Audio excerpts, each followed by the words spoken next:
Welcome to Keeping Up with Our Community, a podcast for and about Romeo Community Schools. Each week, we will invite different guests to share insights about some unique aspects of our schools. This podcast is powered by the MIT TV of Romeo, Michigan.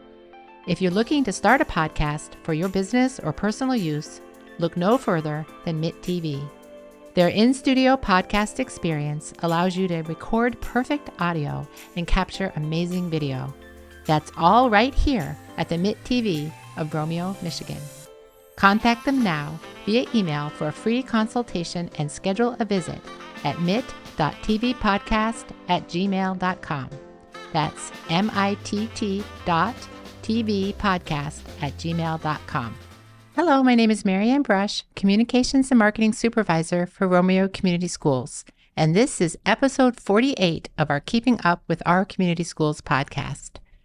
Today's episode is a continuation of our series on our annual theme of purpose, and the topic is building purpose through the performing arts. With us are Romeo Middle School music teacher and band director Scott Hill, Romeo Middle School drama and choir teacher Chelsea McKay, and Lane Worth, Romeo High School English and drama teacher and director of the Romeo Theater Company.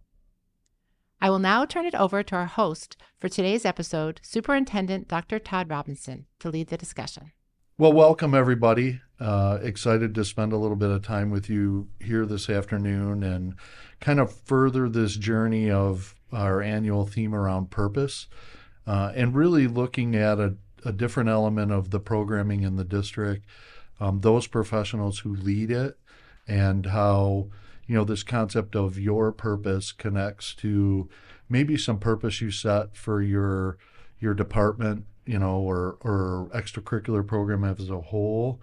And then really hoping to get some help from you folks to kind of turn the ship a little bit more towards the work that we do to help develop purpose in our students.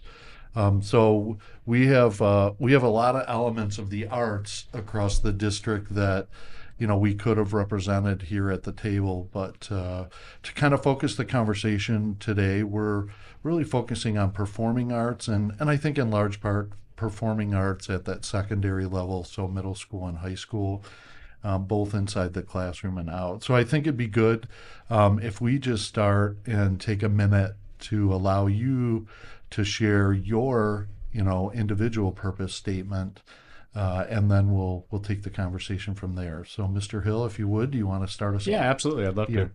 As a music teacher in Romeo Schools, my purpose is to inspire and educate students in music while fostering students' creativity, their self-expression, and cultural awareness through music education.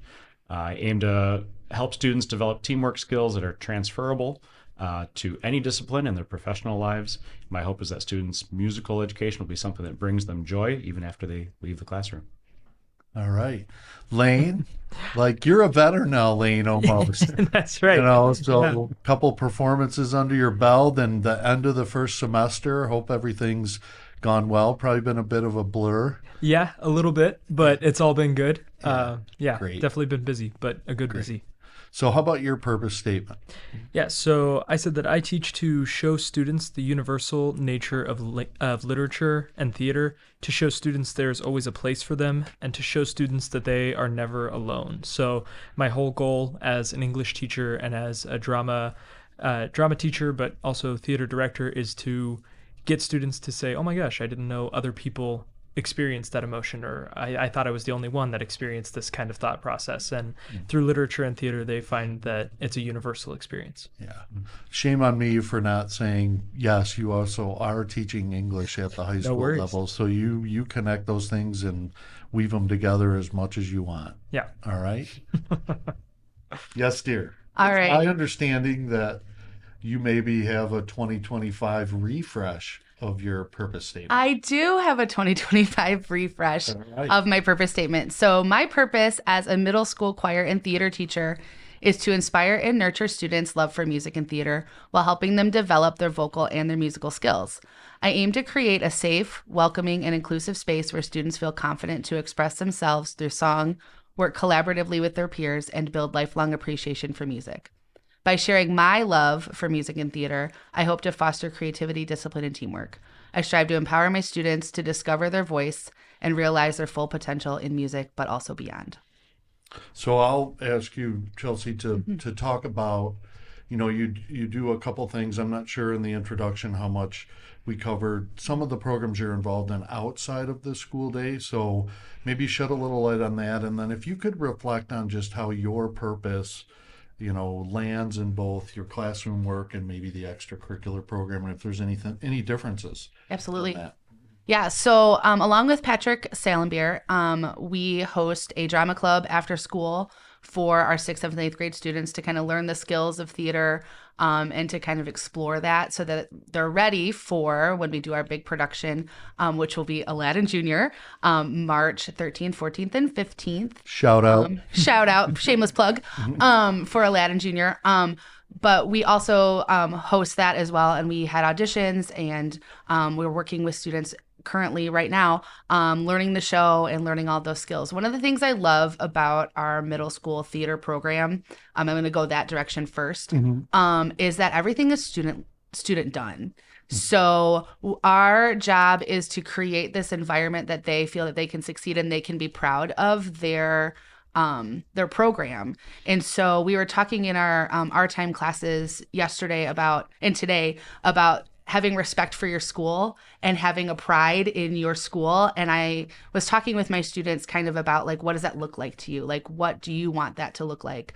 And they were saying, we like to take ownership of things. And so through our theater program, and even through the vocal program as well, because I allow them a lot of autonomy and like choosing music and giving me ideas and leading warm-ups and good things and all of these different things, kind of taking control of that and ownership of that, it gives them that sense of pride and that sense of like, look what I did, look what I'm able to do. And then that can transfer not only in theater and in choir, but to the high school level, but it can also just transfer out into their everyday lives. Like I was able to accomplish this and I solved this problem with my teammates, with my classmates, with my theater people.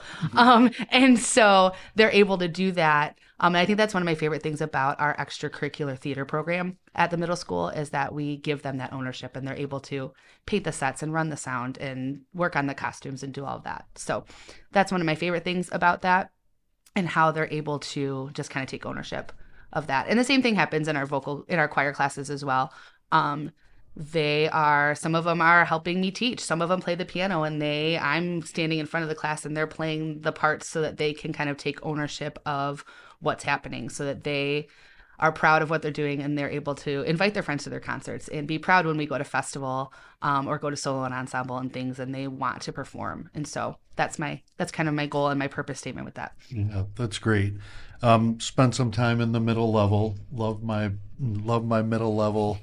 Angels. And I think one of the things I heard you say that is really important maybe for some that would listen is sometimes I think adults are worried about how much middle level adolescents can do. And I've always said they're amazingly capable. They just need a little extra supervision. So the other thing that I heard that I think is refreshing is this notion of ownership, transferring some of that ownership. And I think some of the things I hear that you make intentional really is about confidence, and gosh, what more, you kind of need that foundational confidence if you're a student and you're going to be invested in the performing arts. But every kid that arrives in your class doesn't necessarily come through the door with that. They do not. And some are just looking to get involved in something outside of the school. So they might have little or no experience in any kind of theater thing, but they join the drama club because they want to be around their friends and do something they heard is fun. Yeah. Great stuff. Yeah.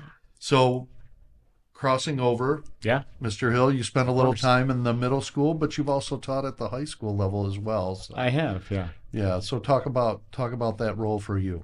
Yeah, so I'll speak a little bit toward 6 through 12 with Mr. Phillips's program too. And you had mentioned confidence a little while ago, and I think the performing arts is all about building confidence and motivation, and those things feed into each other. So sometimes Mr. Phillips and I talk to the kids about like, look, the performing arts especially take practice and hard work and discipline, and it's something that's useful in every discipline right now. Everything we do, practice and hard work and disciplines and some, maturity in it kind of builds as you go, and that confidence to perform builds as you go. But Mr. Phillips and I talk about this, the cycle of practice allows you to play more challenging pieces of music.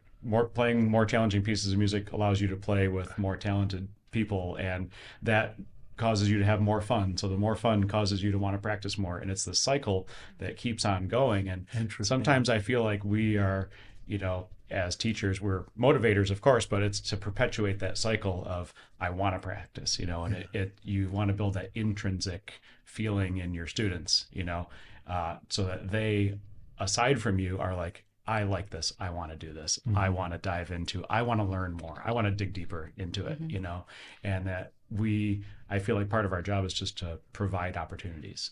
We teach our courses, but we also want to, to your point of like extra things, we want to just provide things to them, like this is available. If you work hard, you have more opportunities.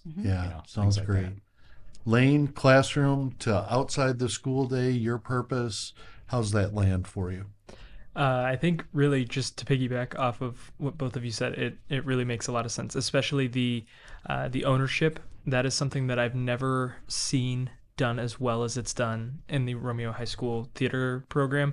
And I think it's thanks to you guys at the middle school levels, because you build up that pride and that ownership in their jobs. And so walking in, I was worried about, okay, what 100 different things do I need to make sure are getting done? And then the next day students would walk up with 75 of those things done already and said, hey, how does this look? Can I get your final okay on this? And I've never seen a group of students who were that interested in what they were doing and took that much responsibility to get the things done that needed to be done, even when they weren't being asked to do it or when no one was watching. They just worked to get it done so that they could take pride in the final product. And Scott, I think you're right. I think it's a lot about giving that opportunity for them to practice and for them to see that their practice does get them somewhere, not just that it's someone telling them what to do or telling them that they should practice. Instead, they understand, if I practice, this is the outcome, and this outcome can be better if I do practice more. Yeah, well said. And in the 9th grade drama classroom, which is where I'm teaching right now for theater, I just got to get some feedback from my kids as we wrapped up our class today, actually. And so reading through a lot of their responses, it was a lot of, I had this idea about what theater kids were like and what the theater program was like. And now that I've seen some productions, now that I've seen the behind the scenes and seen how much work goes into it, I'm impressed, and I want more of that. And so I think classroom and outside the classroom, it's just about giving them, like you said, the opportunity to practice, yes, but also giving new students the opportunity to see what the actual program's like, instead of just having this sort of preconceived idea about what theater programs or band programs or vocal programs look like, to get them in and really trying things. I think that's important. Yeah, that's good. So under this notion of our purpose, we've talked this year in our annual theme on how we could look at this kind of outside of ourselves individually and the work we do each day with kids, to maybe more this notion of, what teams or programs, might have this more collective notion to it. So you talked about Mr. Phillips and the close work that you guys do together in the instrumental program. So talk about that, Scott, in terms of like when you talk about band in Romeo Community Schools, and the band program, what are some of those tenets or intentional things that it's like, this program has a purpose that's centered on this? Yeah, I think, it's nice to work with kids for multiple years. I get to see kids for 3 years, and then I'm involved with, a lot of the high school ensembles too. And then, they move on to Mr. Phillips, and we work hard on that transition, so, our purpose and those tenets that we want is to build like independence, so like, of course we want them to have good foundations in music, reading, and performance skills, but we also want them to be able to use that to like express themselves and be okay with like working as a team.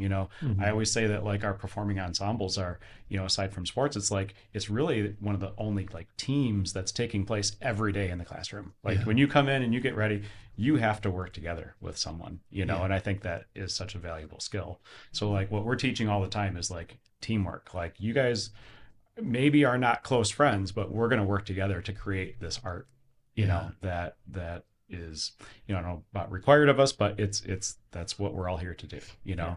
So, and I think, Romeo has such talented students. We are a great sized school district. We can compete with the best of them. We can put out, the best, theater productions, the best, band performances and choir performances, and really stand up to any other, not that we're competing against other districts, but I think, our students are very talented. And I think as those pillars, it's like, we want to go out and perform, not just in our district, but outside at our festivals, our solo festivals, our large ensemble festivals, community outreach. And we want, people to go, wow, like Romeo is great. The fine arts, the performing arts are really great. So we want to prepare them for like life beyond school, so that when they graduate, we've had, lots of kids go into music education, music performance. We've even had kids that are finishing their masters in composition and writing, and starting to get jobs and publish right now too. So we're trying to prepare them for the, those life skills and possible careers, but also like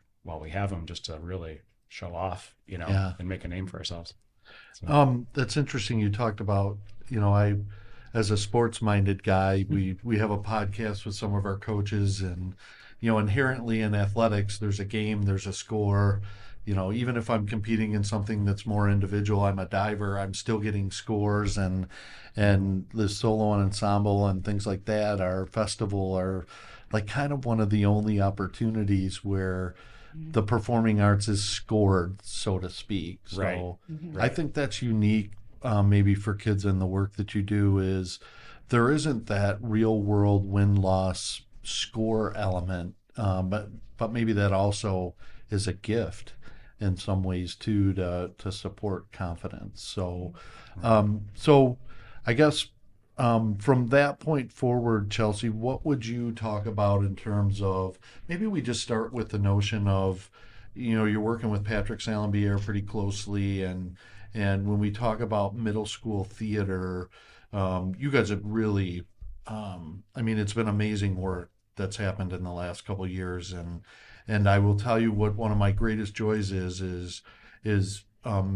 people in the middle school team who have been here for several years, and the pride they take. And did you see our theater performance? You know what I'm saying? So talk about what's developed in terms of maybe your guys' departmental purpose.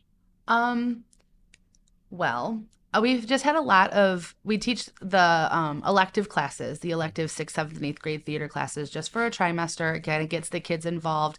And I've had so many students. I taught high school for a long time before I came to Romeo, and a lot of my students would join the musical in their senior year of high school, and they would be like, why didn't I do this sooner? I was like, I don't know why you didn't do this sooner, right? This is so fun. Kind of like what you were saying, where like they don't realize how much hard work goes into it and all of the things behind the scenes. So what we want to do at the middle school is to get those kids involved early, so that they know in middle school, like this is what I like.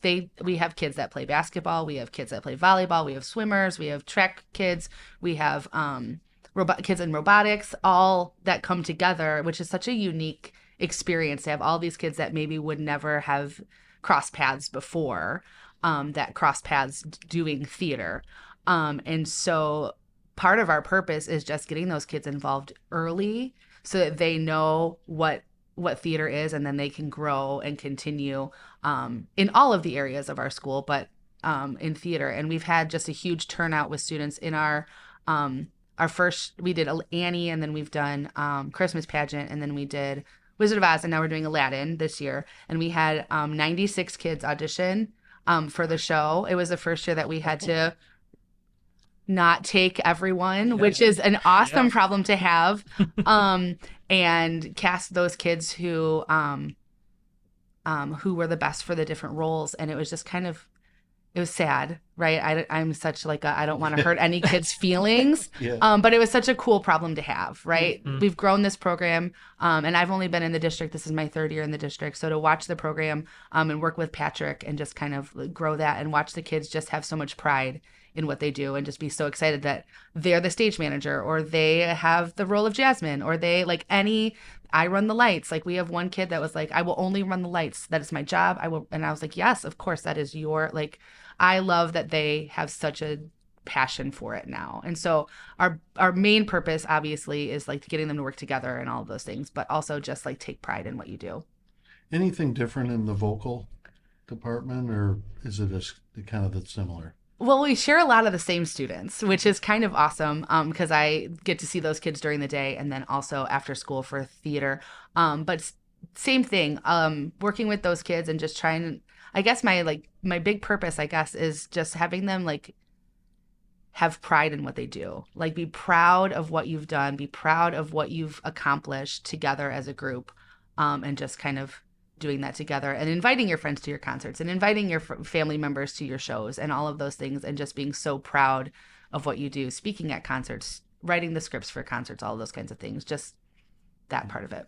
So I need to thank you because for the last 2 board appreciation month celebrations, the middle school choir kids have come and sang. So it's kind of like, I don't want to sign you up as like it's January, but Right. But they've really enjoyed that. So Yeah. thank you for that. And the kids enjoy coming. They get so excited that they were invited Yeah. to come and sing at the board meeting. So Yeah. thank you for inviting us. You bet. So Lane, there's a feeder. It sounds like it'll be Yeah. interesting over time to see how you get some of their kids in 9th grade. And one of the things I've been thinking about is, as you folks were talking, is like, there's a lot of choices for kids. You know what I'm saying? But there's also a lot of kids who really don't, we're doing so much work with the academies at the high school and this emerging academies at the middle school of allowing kids to kind of learn, what more intentionally about what they're interested in, what it's like to be a good human, and how to serve others and things like that. But the competing forces, like to some degree, I worry that you guys always have to be recruiters, and salesperson because there's so many choices for kids. Maybe talk about a little purpose in that, Lane. Like there's a lot of choices for kids. So what do you do in your work to get kids to come and to stay? Sure. So specifically in the 9th grade classroom, what my goal for this first semester as I'm kind of developing this course is, I had a lot of students that I don't think were in the middle school drama program. And so when they came to me, they were like, oh, I'll take drama. It'll be, it'll be fun. It'll be whatever. And it'll be an elective. And so I started on that level and I said, okay, how many of you are here because you think that this is going to be an easy A? And a few of them raised their hand and I said, okay, well, my goal is I'm going to try and show you that there's more to this class than an easy A. And so we walked through all of what I consider to be like the biggest highlights of what a theater does. So, if you get a kid in a theater class later in high school, sophomore, junior, senior year, most likely they have already taken some form of theater and they've kind of gotten bit by that bug and they want to act, they want to develop their craft, they want to hone that craft.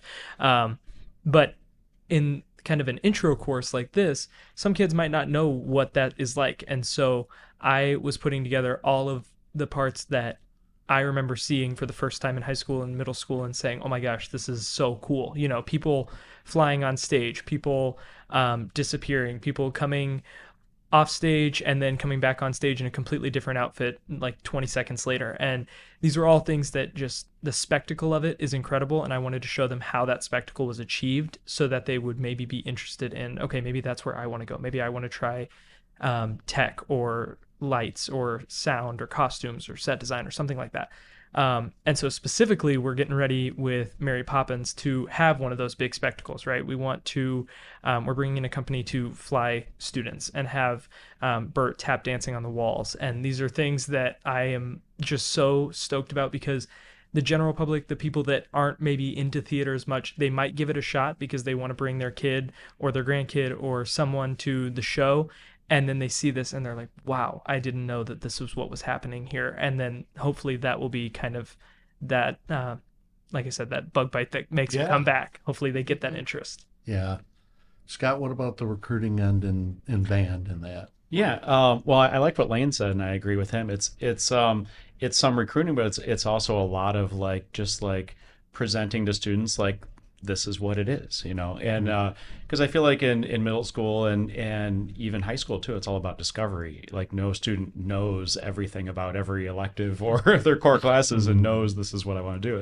It's like, oh, okay, I didn't know theater was this. Now I know, and maybe that's what I want to be a part of, or I want to try it, you know. So I think for, you know, band recruiting, I go and I visit, you know, the 5th grade classrooms. We put on performances, and it's almost like a frequently asked questions too. You know, I show them all the instruments. I answer their question. I say, okay, look, next year you're going to have some changes. You're going to have different classes that you change. There's lots of options, and I never say this is better, this is this, and do this or do my class. I never say that. I always just say get involved. You know, get involved in lots of things. Find what you like. You know, this is what I have to offer. This is what band is. If you like that, then come join us. But definitely do lots of things, you know. And I think, you know, answering those questions, because a lot of kids will just kind of form an idea already. Like if I, you know, I'm on the swim team, I can't do band, you know. And when I tell them like, look, our classes are during the day. You know, we have a few after school events. And then if you do this, then yes, we have, like Chelsea said earlier,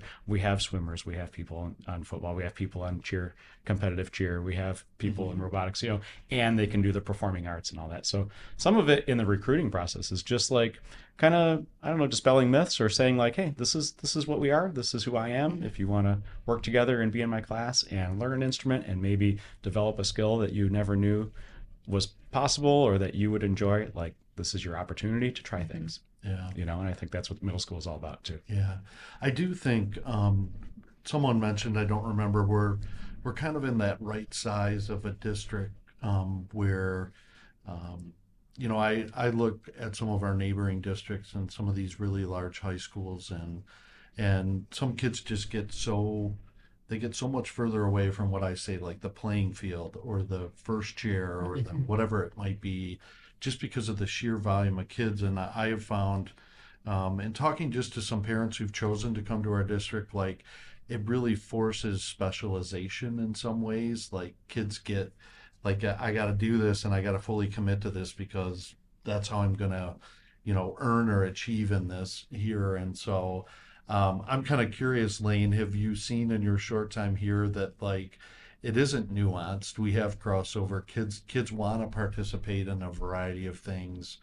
Because I felt when I came to Romeo, that was unique about the theater department, is like I had not been in places before where, you know, I'll never forget, you know, Greg Tarr was in the high school musical, you know, who was, you know, a really good athlete, Right. a well-rounded kid, but it was like, oh, you know, sometimes I don't know if it's accepted in Sure. certain places and Sure. amongst the peer group. So what have you seen in that regard? So I think that a lot of it depends on the mindset of the coach of whatever program and, you know, the director of whatever program. So, for instance, if I'm open to a football player coming in and being in the musical, then I need to make sure that the football coach is open to sharing some of that practice time. And so it really does come down to like, you know, you have to be able to commit to certain things, but there's also a little bit of flexibility there. It's not like we're going to turn someone away just because they're a part of another program. And most of my kids that come in, they are a part of so many, especially all the heads of my tech crews. They're a part of, you know, I'm blanking on what it's called now, like National Honor Society and the mock trials and debate club and all these things. And so they're involved in so many things that it just more becomes a logistics game of figuring out, okay, we're going to practice today because there's a National Honor Society meeting tomorrow. And so we can't have that time, or we're going to push our time a little bit. And so we can work stuff out for sure. But you're right. I think some kids feel they need to specialize in certain things, and that's great. But also if you're interested in multiple things, you know, find a way to make it work. See if you can find a way to make it possible. There's probably some life skills in that, Chelsea, around balance and the importance of commitment. And I have a tremendous amount of respect for teachers in the fine arts because it just takes more time. Like if you're going to do it right and extend it beyond the classroom, like high school theater directors, high school band directors, like they have a tendency to be people who spend more time than even the superintendent, and I'm grateful for that. But talk about that, Chelsea, just this notion of maybe diversification for kids who might be listening to the podcast and how to be purposeful about that. Yeah, I think that it's important we talked about like not being specialized in something, but also understanding what you can handle, right? So for a little bit, we were running drama club and the musical at the same time and realized very quickly we were doing musical Monday, Tuesday, Wednesday, Friday, and theater club on Thursdays. And we both decided, we were like, we can't do this and be good family members and be good parents and be, good teachers and all those things. So we have to figure out how to balance that. And so I think it's important to kind of figure out early what is important to you, what is going to be on that plate for you, and what things you can say, well, I don't necessarily need to do that. Like, I don't need to go shopping every day after school, but I do need to be there for my kiddos at school and have that theater program for them. And I enjoy doing that. It's all about kind of also finding what you enjoy. What things on your plate do you enjoy, and what things are on there just because you feel like you have to do them, right?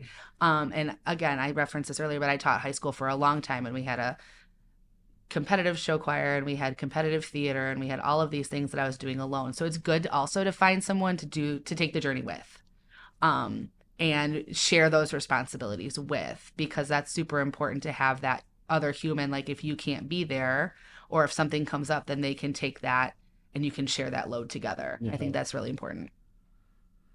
So let's shift a little bit to this notion of their purpose. And this has been an area where, we haven't just done a lot of this. We started this year really focusing on, what's your purpose, and as individually as educators and professionals, and then kind of shifting the needle to, this team base. But one of the things that I really, when I was landing on this theme was I just see folks like you, like the work you do every day, is developing purpose in our kids. And although we don't necessarily explain it or frame it that way, and our kids can't always verbalize what that might be, maybe when they get older and they come back and you speak to them. And I think this exists all the way down to like I watched last night, we had a Bulldog celebration at the board meeting with our ECSE teachers and staff and our intensive resource room program. So some of our learners, the young learners who need just extra support, and you watched those people just work that room with those kids and like the purpose that they're building into kids. So the last thing I just want to spend a little time on is when you look at the work that you do in your classroom and out, how do you see you developing purpose into the kids that you work with? So you want to take a run at that first, Mr. Hill? Yeah, sure. Okay. And I think it's kind of back to that, building that intrinsic love for the arts too. The arts are so vast and there's so many different disciplines, and not necessarily specializing in one thing, but like where in our classrooms we can get the kids to really develop a passion for it, get them to want to dig deeper, and to continue their skills. It's something where the sky's the limit. It's sort of like kids can be really young and make a professional sports team or something like that. Kids can move on into the performing arts and be a part of a Netflix special at age 18 right out of high school if they're got the talent, or audition for a major orchestra, things like that. So I think purpose in the classroom is just like showing them not just what exists in our room, like showing them the world, showing them like this is what is going on. These are adults who are doing what you're doing. They started where you are right now. This is what you could do.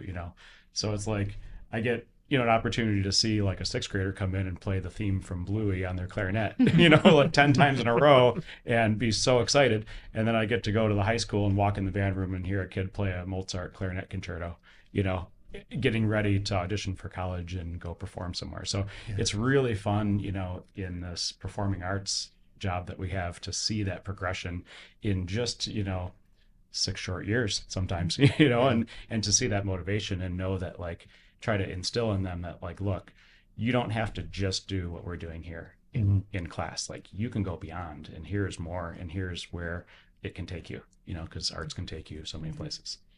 Lane, how do you build, purpose, I guess, in your student performers? Yeah, so kind of going back to something I heard earlier this year. So we took our kids to Thespian Festival, where they were able to compete with, some musical theater pieces or some different acting pieces or tech crew pieces. And, maybe some of them got scholarships for what they did, but some of them were just competing for a panel of judges and getting criticism and bettering themselves based off that criticism. And so we were there, and one of our kids' vocal coach came up, and, my kid was really nervous, and he was about to go in front of this panel of judges, and his vocal coach came up and said, "Hey, so why are you doing this? Are you here to get money?" He said, "No." She said, "Okay, are you here to impress the judges?" And he's like, "Well, a little bit, right?" And she's like, "No, you're here to share your art form. That is all you're here to do. That is your only purpose, is to come in here and share your art form." And I have been thinking about that a lot, because you're right. In sports, you've got championships and all of these, you've got a score, you've got points, and that's how you measure success. And in performing arts, you might have that at a thespian festival or, a band festival or something like that. But I think the way that you measure success and the way that you see kids find purpose is when they're able to get on a stage for the first time and you see an audience member forget about a bad day that they were having, or you see them laugh, or you see, a kid watching some Disney musical and they get to see their favorite character on stage and it's real to them. And when you see that from the stage, when you see that happen in an audience, that I think is the most clear sense of why performing artists do what they do, is because they can help other people kind of get out of their own heads, and they get to provide this sort of entertainment. And like Scott said, I think you can point to a lot of famous celebrities and the achievements and the awards that they're receiving. So I just saw an article about the new Wicked movie, and they're talking about how without middle school and high school drama clubs and theater programs and band programs and vocal programs, without those programs, we don't have people like Cynthia Erivo and Ariana Grande. We don't have these Netflix specials or these HBO Max movies. We've got nothing unless we build that confidence. We build that comfortability in their art form at this level first. Yeah, that was pretty profound there. I know. For a rookie. Good. Yeah. I was like, what am I going to say? Yeah. Absolutely. Kind of to piggyback on that, I also remember seeing, I think it was Jason Kelsey. I'm going to go sports on you. Are you ready? And he thanked his middle school band director when he won the Super Bowl, and they were talking about that. And hopefully I'm not quoting this wrong, but he had thanked him for instilling that sense of work ethic in him.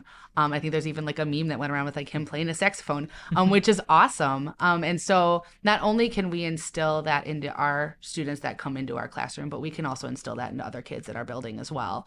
And I think that teaching them that skill of that, like having that intrinsic motivation, and I think is so huge for middle school students to carry on through high school and the rest of their lives, is having that intrinsic motivation. And like you were saying, Lane, where it's a very subjective area that we're in. It's not like a basketball game where whoever has the most points wins because you shot as many baskets. It's very subjective on what a judge is going to say, or what a critiquer or someone who's critiquing you is going to say. And you have to take that with a grain of salt, and you have to read it and take that constructive criticism. And I think that's a big part of too, kind of what we're teaching those kids, is learn how to take constructive criticism. You're not going to agree with everything everyone says all the time, and that's okay, because we can take that criticism and we can either decide what we want to do with it. What's our purpose in being in these events? Is it to grow? Is it to impress someone? Is it to earn scholarship money? Like, what is your purpose? And so helping kids figure out why they are a part of our programs and the fine arts in general is really important for us. I actually had my students, we were talking about recruiting earlier, and I think my biggest recruiter are my kids. My students are the ones, like the other students will listen to their peers more than they'll listen to me. I can capture their hearts as much as I want to in the Play on words.